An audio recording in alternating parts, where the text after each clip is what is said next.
Hello साथीहरू, आज चाहिँ हामीले केराको बुङ्गाको अचार बनाउन लागेको अनि हाम्रो दिदीले चाहिँ उसिनेर पनि सकाइसक्नु भएछ कि। अनि यस्तो यो केराको बुङ्गाको बिचको यो चाहिँ एकदम साह्रो माछाको काँडा हुन्छ नि, त्यस्तै हुँदो रहेछ क्या। अनि त्यो काँडा सबै त्यस्तो काँडा भनेपछि फेरि त्यो बिचको निकालेर हामीले चाहिँ फालेर अनि म चाहिँ धनिया र प्याज अनि सोप लिन गयो। हाम्रो दिदीले तेलमा जान्न थाल्नुभयो।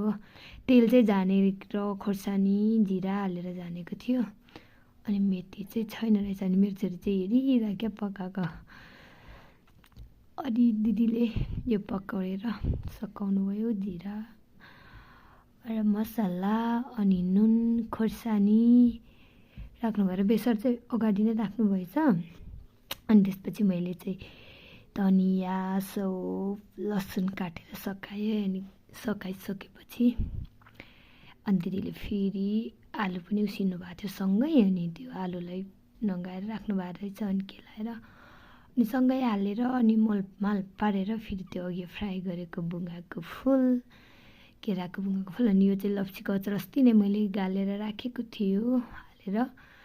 अनि त्यही हालेर हामीले चाहिँ खाना लागेको अचार यति धेरै मिठो भएको थियो कि यो अचार हाल्ने बेलामा लप्सीको अचार हाल्ने बेला मुखभरि रसिलो मुखै रसाएर आयो क्या। अनि धुकाइसक्यो कहिले खानु हो भनेको म चाहिँ हाम्रो दिदी चाहिँ खाउ न खाऊ अहिले मोलिसकेपछि टन्न भनिरहेको थियो है। अनि हामीलाई मिठो बनाउन त आउँदैन तर पनि मिठो भएछ। मेरो छोरी चाहिँ चकचक गरेर उसलाई चाहिँ आलु एकदम मनपर्छ। अनि यो चाहिँ आलु खाँदै थियो। हाम्रो दिदीले मोलेर सकाउनु भयो। हर्दी चाहिँ मोल्दै थियो क्या। अनि म चाहिँ फेरि खाऊँ न थुकाइसक्यो भनेको जिस्कारिदिनु चाहिँ एकदम मिठो भएको थियो क्या। अनि यो चाहिँ बुङ्गा देखाएर हाम्रो छोरा चाहिँ यस्तो आउँदो रहेछ भनेर बोलिरहेको थियो। स्कुल जानलाई तयारी भएको थियो मेरो छोरा चाहिँ। अनि ऊ चाहिँ अचार खाऊ भन्दा नखाने रे। उसलाई चाहिँ गुन्द्रुक र खाना मैले अगाडि दिइसकेको थियो। अनि त्यसपछि मैले नि फेरि खाना थालेँ।